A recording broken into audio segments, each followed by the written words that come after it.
Você já me viu falar de formas muito diferentes de ler o mundo aqui no canal. Mas hoje eu vou falar de uma forma de ler o mundo bem íntima, que é a do processo de promoção do meu novo romance. Eu sei, parece um assunto egocêntrico, mas não é, pode apostar em mim. Se você já precisou colocar alguma ideia no mundo e precisa aprender a lidar e navegar todos os desafios que envolvem isso, esse episódio de hoje é para você. Meu nome é Jorge Verlindo e este é Ler o Mundo, crescer e viver melhor pela leitura. Se você já acompanhou algum dos meus outros episódios, você já me viu falar de desejo e de abandonar o desejo, de navegar ambiguidades, de aprender a ler o tempo, de aprender a ter paciência. E para você colocar uma ideia sua no mundo e começar a dividir ela com as pessoas, exige-se que você tenha várias dessas dimensões. E não só isso, você tem que acabar tendo disciplina, persistência, capricho, cuidado, paciência. Essas coisas todas geralmente envolvem a fase de criar. Mas depois que está pronto? A gente começa uma nova etapa que ela exige um tipo de disciplina e de capacidade completamente diferente das capacidades de criar. E isso pode tornar a experiência cansativa, frustrante, desestimulante e acabar se tornando um obstáculo tão grande que te impede de pegar aquela ideia que você já colocou no mundo e dividir com mais pessoas. Eu vou usar esse processo que eu passei de promover o meu livro e de fazer com que ele se tornasse viável como exemplo para compartilhar algumas perspectivas úteis com você que vai precisar passar por uma jornada parecida se você já criou alguma coisa na área artística ou cultural. Quando eu terminei o meu livro, esse é o primeiro, né, eu tenho outras coisas escritas, eu me senti um pouco perdido sobre qual seria o próximo passo. Como é que eu começaria a conversar com pessoas com a intenção de colocar ele no mundo, publicá-lo, né, por uma editora e tal. E eu já tive uma banda no passado, esse processo é muito parecido. Você chega num momento em que você depende de relacionamentos, de contatos, de abrir portas, e você trabalhou sua vida toda para fazer uma boa obra. Você não se especializou em se conectar e viabilizar ela socialmente. E, por outro lado, se você tiver um perfil parecido com o meu, você veio de alguma profissão que ela é mais tradicional. Ou seja, você é um dentista, um engenheiro, um designer, jornalista, chefe de cozinha, seja lá o que for, todas essas profissões tradicionais, elas têm um caminho razoavelmente linear. Você vai começar sem saber nada, você vai prestar serviço para os outros em troca de experiências, vai estar ganhando menos para poder aprender, você vai chegar a um ponto em que você vai adquirir valor com essa experiência e aí as pessoas vão te remunerar por aquilo que você está fazendo. Só que na arte é completamente diferente. E daí, encurtando a história, porque eu quero que esse assunto tenha um foco prático, eu passei por fases muito diferentes do que eu já passei na minha outra carreira, que é o design. Fases, por exemplo, como esbarrar em pessoas que eu paguei por uma consultoria e o que a pessoa tinha para me dizer era que eu tinha que ter muitos seguidores para eu conseguir publicar um livro. Ou esbarrar em pessoas que estavam desiludidas com o mercado e elas não tinham nenhuma notícia boa, nenhuma perspectiva positiva. Ou esbarrar em pessoas que eventualmente ou desprezavam a minha obra ou faziam parecer que só com o serviço delas, só me submetendo às regras e o serviço delas, a minha obra teria algum futuro. E a verdade é que não é nada disso. O mundo tem muitas portas e depende muito da sua capacidade de se reinventar e de ir aplicando estratégias diferentes até um ponto em que você começa a abrir algumas delas. E daí eu esbarrei numa constatação dupla. A de que esse processo de você materializar uma obra no mundo e viabilizar ela, publicá-la, trazer ela para as pessoas, ele é solitário e ele é não linear. Ele é solitário porque muitas vezes as pessoas não se importam com o que você está fazendo, ou têm medo de você ter algum êxito, e ele é não linear porque não vai adiantar seguir uma cadeia lógica de passos. E quando eu digo que as pessoas têm algum tipo ou de inveja ou de competição, veja bem, não é nem do sucesso ainda. Eu não estou falando que eu sou um escritor bem-sucedido. Eu só consegui colocar o livro no mundo. É êxito básico, êxito elementar. Mesmo assim, pela característica do universo da arte, isso pode acontecer em outros lugares, em outros reinos, né, de ofícios, mas pela característica do universo da arte, você conseguir, por exemplo, que alguém aceite o seu projeto artístico e aceite colocar ele no mundo, se fazer uma parceria com você, isso já é um senhor êxito que pode gerar uma série de obstáculos e resistências. E aí, história encurtada, eu estou nesse episódio agora, onde em outubro meu livro vai sair. Eu passei por um ano muito surpreendente, né? Minha obra foi selecionada por 2 editoras para ser publicada. Eu tive o privilégio de poder escolher a editora que se alinhava mais com o meu projeto literário. Eu tive a oportunidade de trabalhar com um designer e um ilustrador excelentes, 2 profissionais espetaculares que geraram uma capa linda. Vou mostrar aqui para vocês. Já mostrei anteriormente, mas não custa nada mostrar de novo, esse livro está em pré-venda. Esse aqui é uma réplica, mas é porque eu queria compartilhar com você alguma materialidade. E eu passei por um processo de pré-venda que está acabando hoje, aonde eu consegui vender tudo que era necessário para que esse livro fosse publicado. Recebi muito carinho das pessoas, muito retorno positivo, e eu posso dizer que até o presente momento, todas essas fases, não sem desafios, não sem dificuldade e não sem aprendizagens, todas elas foram concluídas de maneira bem-sucedida. Dito isso, eu vou compartilhar com você a partir de agora algumas das aprendizagens que podem te poupar tempo. Se você estiver nessa jornada de colocar uma obra sua no mundo, de negociar, defender essa obra, lutar por ela, para que ela exista, essas aprendizagens elas podem te ser úteis. Eu vou começar por uma que eu vou dizer o seguinte: a rejeição não é permanente. Muitas vezes, quando a gente para uma obra, e ela é muito subjetiva, muito íntima nossa, a gente sente que qualquer não ou qualquer silêncio, ele destrói a obra, destrói o nosso esforço, destrói a nossa capacidade de acreditar nela. E isso não é verdade, apenas se você escolher que seja assim, pode ser que você acabe desistindo da obra. Mas não é. Eu tenho um mestre que ele me diz assim, ele me disse, né, num dado momento o seguinte, que a rejeição não é pessoal, ela não é dolorosa e ela não é permanente. Apenas se você escolher que ela seja pessoal, dolorosa e permanente, ela vai acabar se tornando dessa forma.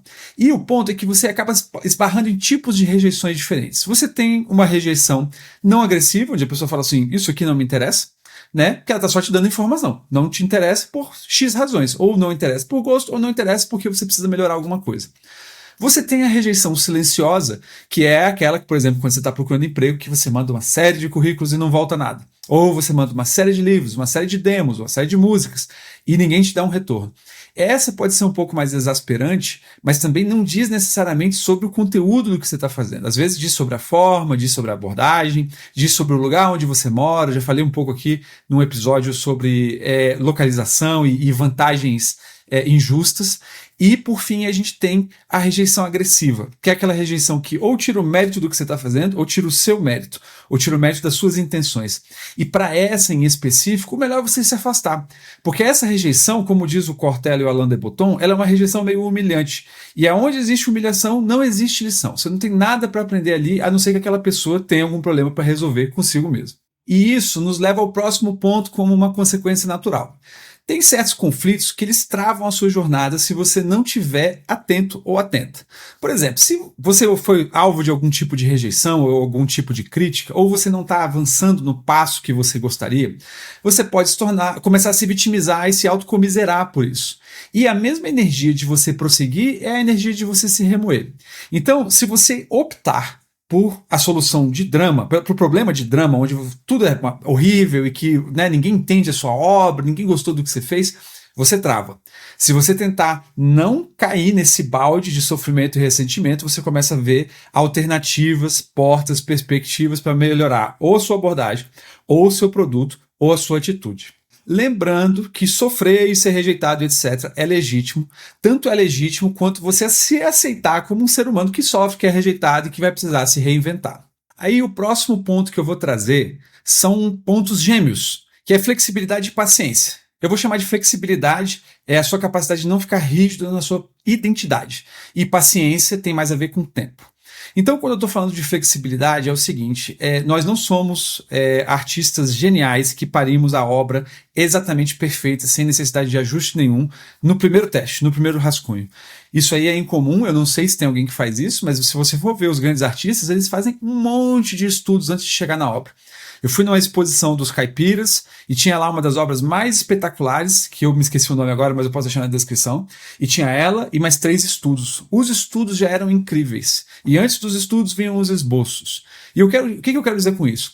Que às vezes você vai ser testado na sua identidade. Se você tiver com a identidade muito rígida, você vai ter dificuldade de mudar o seu approach, mudar a sua forma de conversar, mudar a sua forma de apresentar o seu projeto, mudar a sua forma de entender ele, ou eventualmente revisar alguma coisa. Vamos supor que a pessoa gosta de 80% do seu projeto, mas 20% está travando ela.